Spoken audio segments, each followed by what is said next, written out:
What up, it's Victor here. I'm in Seoul, South Korea right now. In my videos I help you master foreign languages in an interesting and effective way. And you probably know that I can speak 5 languages: Korean, Chinese, Japanese, Russian and English. I used to live in China, now I live in Korea. And I've been studying languages for quite a few years now, for more than 10 years. And in this video I'd like to share with you my top 3 secrets, my top 3 tips on how to make learning a foreign language this extremely boring process and interesting game. How can you make it more interesting? How can you make yourself persevere and enjoy the process? Watch till the end. Let's start the video. So the first method I'd like to talk about is be social. Go social, go as social as possible. Because learning a foreign language is a social thing, and the #1 way you can make it interesting is to be as social as possible. Language. Actually, recently, a few days ago, I've noticed some of kind of famous YouTubers vlogging about learning a foreign language. He published like quite a few videos about how to learn a foreign language by yourself without interacting with native speakers, and he published quite a few videos like this, and I was just like wondering, like, does it even make sense to learn a foreign language by yourself? Does it even make sense? It just like takes all the fun from this learning process, it takes out all the motivation, all the fun, all the interest from the process of learning a foreign language. I actually tried both. I tried learning a foreign language by myself, and I tried going social. So the best example I can give to you is my first foreign language, which was English. Back in the days when I started learning English, I couldn't interact with any native speakers, and I didn't know how to find native speakers on the internet, how to find native teachers. And so I was learning English by myself most of the time, and guess what? It took me 7 years to become more or less fluent. It took me 5 to 7 years, and it was not the most interesting, not the most fun. And so it's like I couldn't have fun. It was like so boring mastering all those grammar patterns and learning all those vocabularies. It's just like, it was completely crazy for me. After I learned English, I went to China, and this was the first time when I tried learning a foreign language by going social. As soon as I finished my Chinese classes, I went out, I socialized, I talked to many Chinese people. I was taking dancing classes with Chinese people. I was interacting with Chinese people all the time. I wasn't using Russian or English or any other languages. I couldn't speak any other languages, so I wasn't using Russian and English back then. I tried to speak Chinese as much as I could. And so here, like, the best advice I can give to you, start from day one. And you can tell me, so Victor, I have a beginner level. I know just like 20 words in this language. How can I go social with this language from day one? So the thing I want to tell you is that when I went to China, the thing was that I actually could just introduce myself in a really simple way back then. I had just kind of a basic level in Chinese language. You should push yourself to describe everything you want in just a few words. So this is kind of a ninja trick I'd like to give you. Describe everything in 5 words, kind of 5 words method, if you will. So describe everything you want to describe, and just like push yourself all the time. And this is how you can accelerate your brain, you can accelerate your subconscious. You can do kind of, the next time when you open this boring book, it will make sense to you to master all those vocabulary and like all those grammar patterns. It will make sense to you. But firstly, you should push yourself, and you should like talk about different things in an extremely limited vocabulary.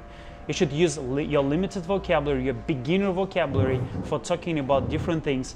It will be really difficult to do, but I am telling you, it's effective. So the first time when I came to China, I became fluent in Chinese after 3 months.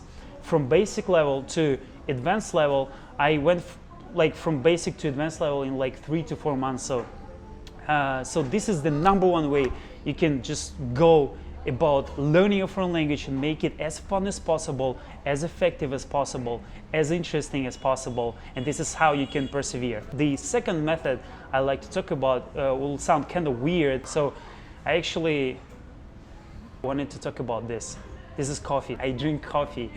And the person who is shooting this video is laughing right now, but this is actually true. So this is my #1 way to accelerate my brain, because what I've noticed from my personal experience, especially it was in China, before a Chinese class in the morning, in case I don't drink coffee before a class, it's extremely boring, it's extremely difficult, and I'm so sleepy and I cannot memorize, I cannot talk. It's like I don't participate in the class. But if I drink coffee, I become active, I memorize things quicker. It's interesting for me. It literally accelerates my brain. And so this is the number 2 advice I'd like to give you. When you drink coffee, if you like drinking coffee, try it for yourself. I think that this method probably is not, it's not good for everybody.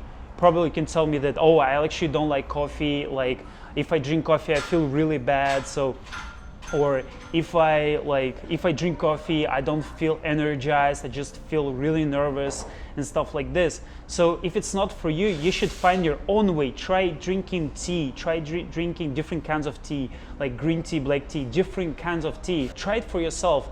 What is the healthy way to accelerate your brain, to make you kind of more attentive when learning a foreign language? The advice number 3 is go to different places. Go to different places. I was talking about this kind of method in my other videos, but here what I would like to tell you is that if you go to different locations, like different cafes or other spots, especially with other people, but also you can do it by yourself, your memorizing power improves, your learning ability improves. This is a proven concept. They made multiple studies when they divided students into 2 groups. And so the first group were studying in the same location. They were learning vocabulary lists or something like this. And so the second group was going to different places. They went to different places and started in different locations. And so it proved to be like 10 to 20% more effective to go to different places because of your subconscious mind, because of different kind of effects. But if you study at home all the time, it's really boring. If you go to different locations, if you go to different cafes, for example, this is how I used to do it. I used to go to different cafes and study there. And especially if you study with different people, if you go to different cafes, interact with different people there, it's actually so much more effective to learn a foreign language this way. You can improve your memorizing power by 10 to 20%.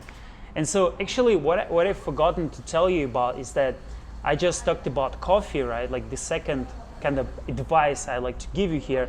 And so it's also proven that coffee kind of improves your memorizing power and it accelerates your brain in a short period of time, like 1 to 2 hours. It's a proved concept. They also divided people into 2 groups and they tested them, and this is a proven thing. It's not just me experiencing it by myself, it's actually a proven concept. I wish you can make learning of a foreign language more interesting, and if you don't make it more interesting, it will be really boring.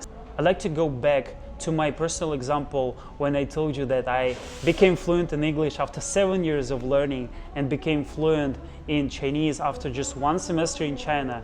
And this is such a big gap, this is such a dramatic difference. So if you make learning of a foreign language more interesting for you, you can master foreign language in 1 year. If you study foreign language abroad, you can do it like literally in 4 months. You can become more or less fluent in this foreign language. So make it interesting, make it fun, go to different places, talk to people, go social, forget about those techniques which tell you like, oh, you can learn language by yourself, like in a closed room, like just by yourself with a book. Guess what?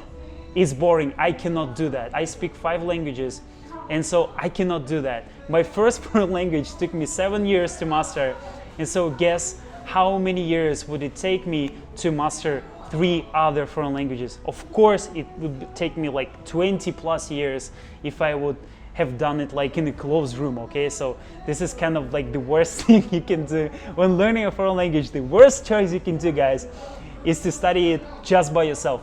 Go social, go to different places, and try to accelerate your brain with healthy ways, like drinking coffee, drinking tea.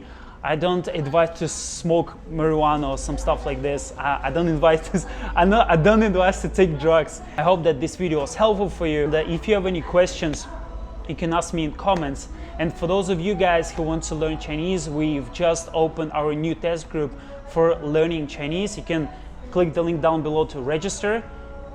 And as always, until next time. 한 7년? 7년 동안 배웠어 영어. 근데 중국에 가기 전에 1년 동안 배웠는데 근데 진짜 기본적인 중국어만 할 수 있었어. 거의 대화할 수 없었어. 완전 자기소개만 할 수 있었는데 조금만 내 이름은 뭐 내 이름 뭐자 이런 식으로 자기소개 너무 간단하게 할 수 있었는데 근데 진짜 그 3개월, 4개월 후에 진짜 fluent까지 배웠어. 너 어디서 더 재밌었어? 집에서 하니까 배웠어. 그때 달라? 근데 내 생각에는 다양한 거 생각하면 맞아. 뭐 카페나 이런 거 그리고 다른 사람이랑 뭐 언어 교환 같은 거 하면 아니면 그냥 뭐 너가 중국어 배우고 있어 나도 중국어 배우고 있어 같이 공부하자 이런 식으로 공연 요즘 있는 거 아니야. 다른 사람이랑 똑같은 일 하면 일도 쉽게 할 수 있고 똑같은 언어 배우면 언어도 더 재밌게 공부할 수 있을 거 아니야.